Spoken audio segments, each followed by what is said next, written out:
इससे पहले कि आप ये वीडियो देखें, आपको टाइम डायलेशन के बारे में जानकारी होना चाहिए।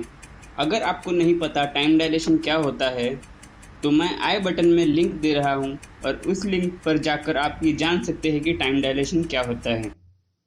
टाइम डायलेशन का नेविगेशन सैटेलाइट्स पर क्या इफेक्ट होता है, ये जानने से पहले हमें ये समझना बहुत ज़रूरी है कि नेविगेशन सिस्टम्स काम कैसे करता है। एग्जाम्पल के लिए हम ले लेते हैं जीपीएस नेविगेशन सिस्टम्स। स्पेस में सैटेलाइट्स होती है जो धरती का चक्कर लगाती है और इन सैटेलाइट्स में एटॉमिक क्लॉक्स होती है।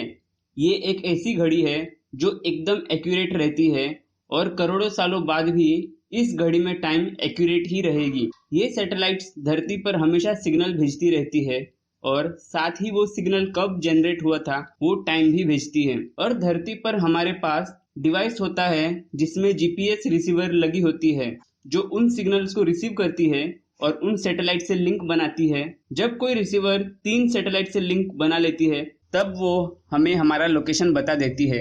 इसमें रिसीवर को पता होता है कि सिग्नल कब भेजा था और उसने सिग्नल रिसीव कब किया, और इसी टाइम को वो माइनस करके डिस्टेंस और लोकेशन पता कर लेता है।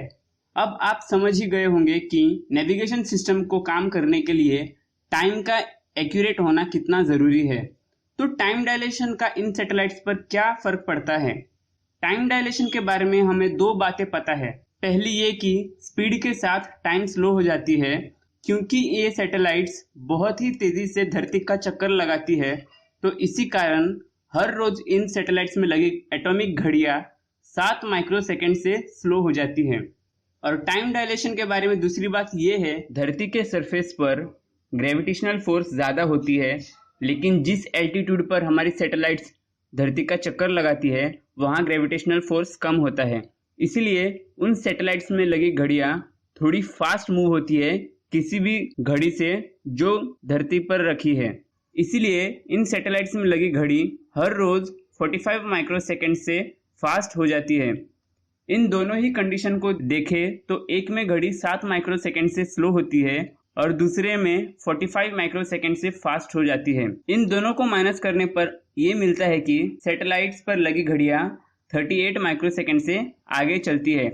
अब भले ही 38 माइक्रोसेकंड्स बहुत ना हो, लेकिन हम पिछले एग्जाम्पल से जानते हैं कि नेविगेशन सिस्टम्स में टाइम का एक्यूरेट होना कितना ज़रूरी है।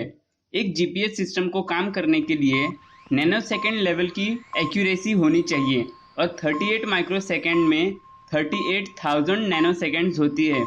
और अगर इस बात को ध्यान में ना रखें तो 2 ही मिनट में जीपीएस सिस्टम हमें गलत पोजीशन बताने लगेगी और हर रोज इस सिस्टम में 10 किलोमीटर का एरर आ जाएगा, यानी कि आपका लोकेशन 10 किलोमीटर की रेडियस में कहीं भी दिखाया जाएगा।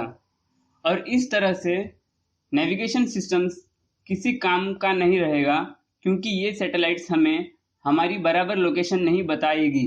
क्योंकि इन सैटेलाइट्स में लगी घड़ियाँ 38 माइक्रोसेकंड से आगे चलती है, तो जो इंजीनियर इन नेविगेशन सिस्टम्स को डिज़ाइन करता है वो टाइम डायलेशन को ध्यान में रखते हुए उन घड़ियों को इस तरह डिज़ाइन करता है कि वो क्लॉक्स स्लो फ्रीक्वेंसी पर टिक करें ताकि उन सैटेलाइट्स पर लगी एटॉमिक क्लॉक का टाइम और धरती पर जीपीएस स्टेशंस में लगी एटॉमिक क्लॉक का टाइम सेम रेट से चले और नेविगेशन सिस्टम्स बराबर से काम करता रहे।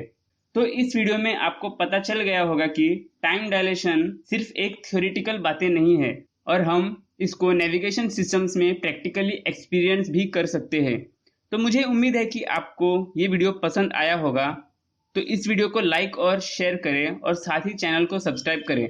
और अगर आपको और ज़्यादा जानकारी चाहिए तो मैंने डिस्क्रिप्शन बॉक्स में एक लिंक प्रोवाइड किया है, आप उस लिंक पर जाकर इस टॉपिक के बारे में आप एक्स्ट्रा इन्फॉर्मेशन भी ले सकते हैं।